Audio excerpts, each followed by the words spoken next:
How about another joke, Murray? No, I think we've had enough of your jokes. Okay. Yeah, I'm sorry. Hey, what's going on, guys? So Joker 2, Joker Aeon Flux, or Omelette du Fromage, or whatever the hell it's called. Look, I'm just gonna call it Joker 2. This was a movie that I sort of dragged my feet going into. I really liked the first Joker movie, and everything about the sequel sounded like an absolute travesty. First of all, I didn't necessarily think that first movie needed a sequel. Plus, the whole thing where this was gonna be a musical, like, what are we doing here?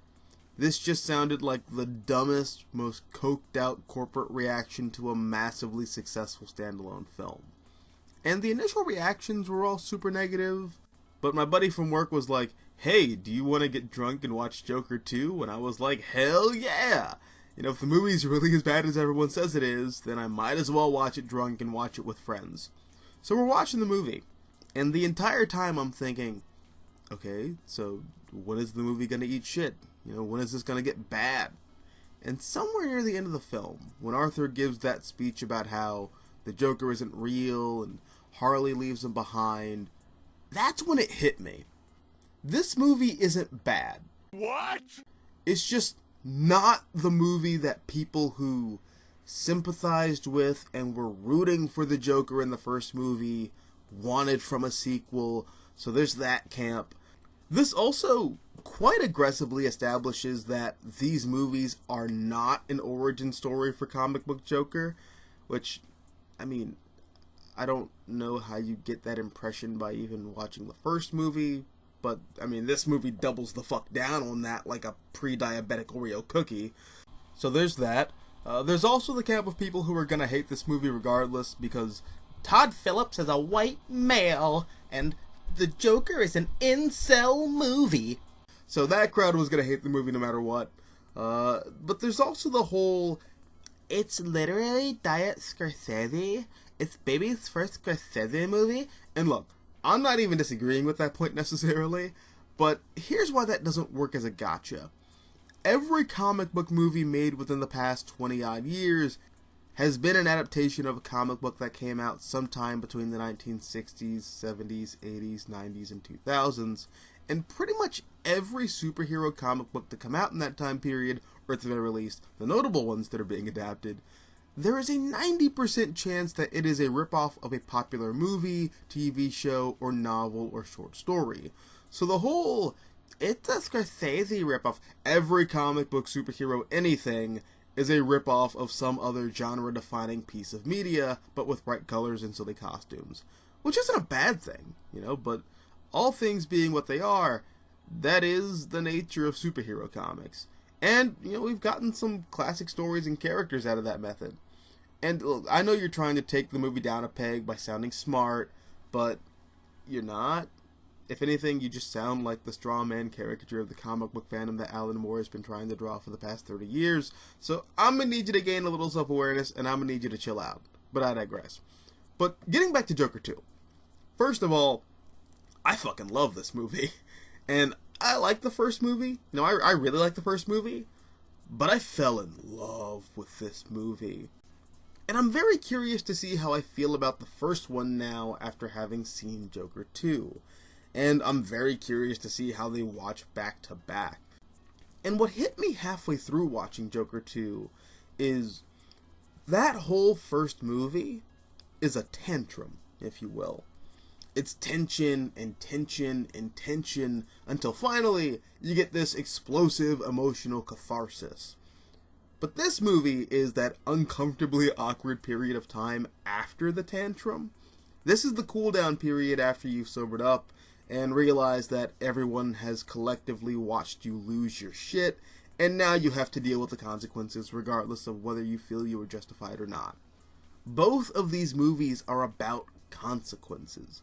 The first movie more so being about how Gotham City's critical infrastructure failure and prioritizing the wealthy over the 99% resulted in the perfect storm of Arthur Fleck's existence, and then Arthur goes on to become the Joker and then burn half the city to the ground in a psychotic rage. From the mouth of Arthur himself, you get what you fucking deserve, and in Gotham's case, it deserves the Joker. But then you get this movie, and it still holds to that philosophy of getting what you deserve, but in this case, it's not about the city of Gotham at large, it's about Arthur. In the last movie, he made the choice to become the Joker and kill his mother. He made the choice to kill 5 other people, with one being on national television. And what happens after that? Well, in a way, he gets everything he ever wanted. He's the most famous man in the world, everyone knows who he is, he finally gets to feel seen, half the world wants him dead, and the other half loves him. Or, much rather, half of the world loves the Joker. Not Arthur, the Joker. That being the big caveat here.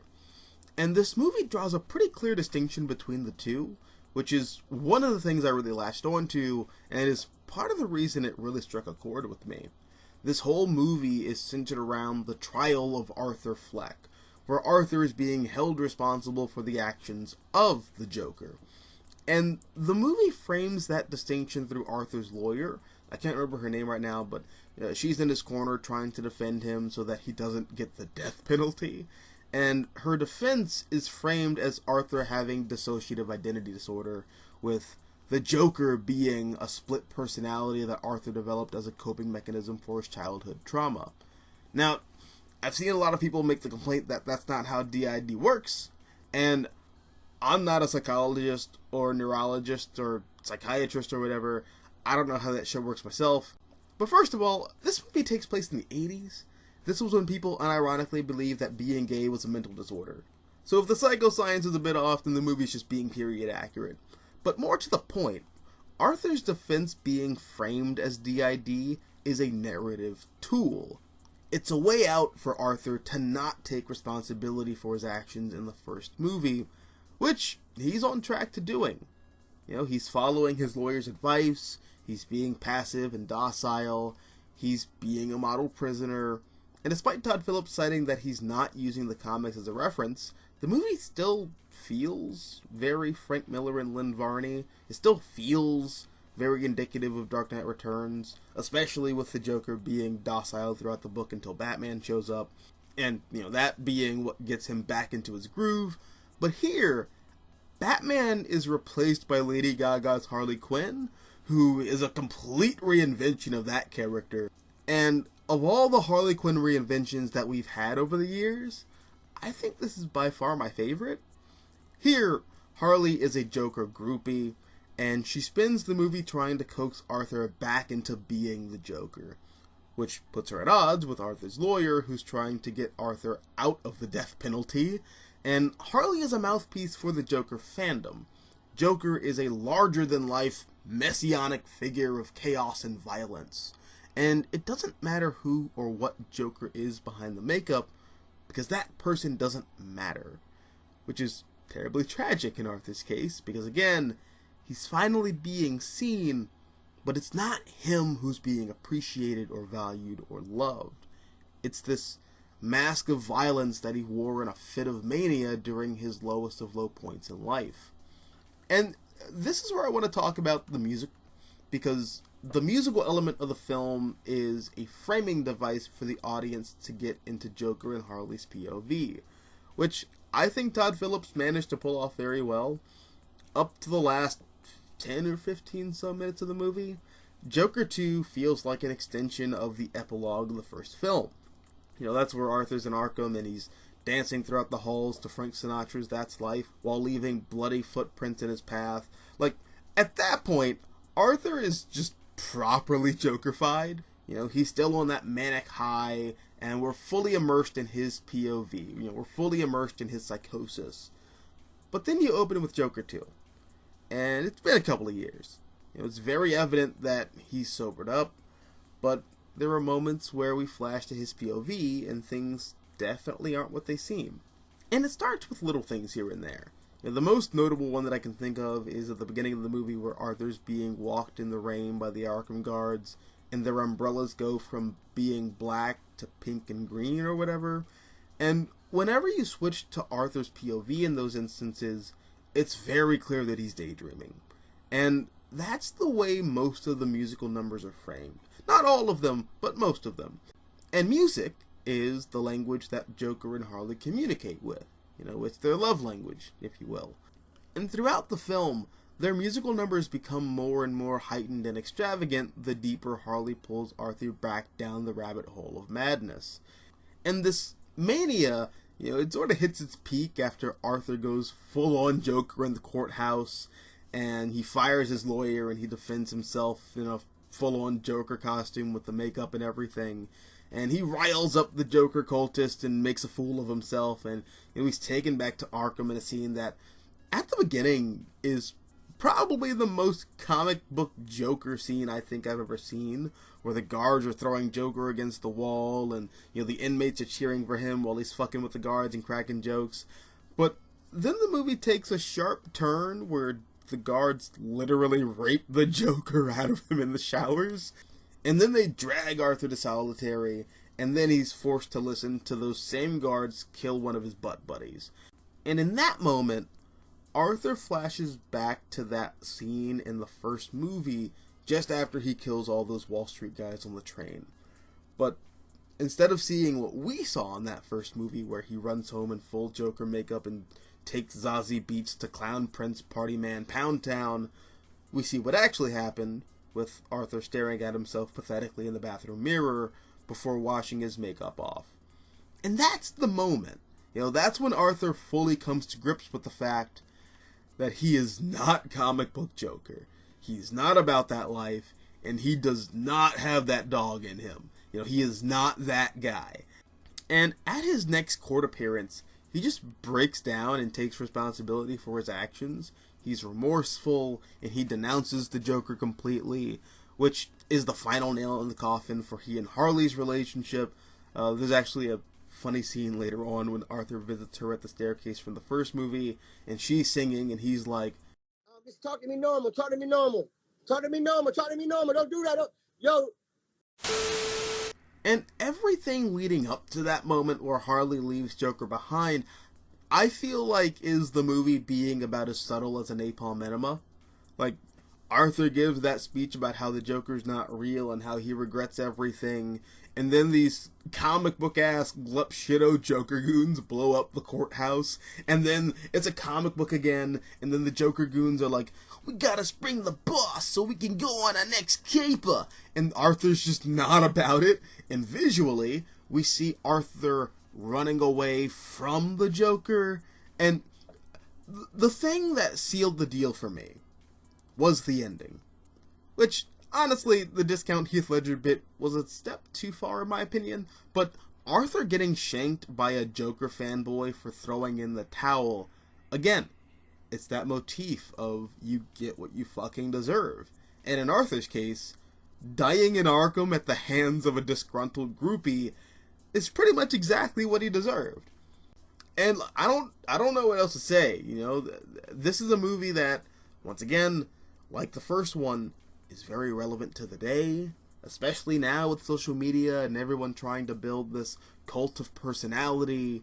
This is a very topical film, and I usually have a pretty good sense of understanding why people don't like movies that I like, and vice versa. You know, for example, I love The Amazing Spider-Man 2. You know, I completely understand why I'm in the minority with that being my favorite live-action Spider-Man movie, and I cannot defend that movie artistically, but for me personally, for better or worse, it is 70s era Spider-Man comics brought to life. Emphasis on for better or worse. But on the flip side of that, you know, I don't like the MCU Spider-Man trilogy, but I can totally see why people love those movies. You know, I get it. But Joker 2 is like the Eternals for me. You know, that's another one where, you know, the reviews were all scathing, and then I watched it out of morbid curiosity, and did we watch the same movie?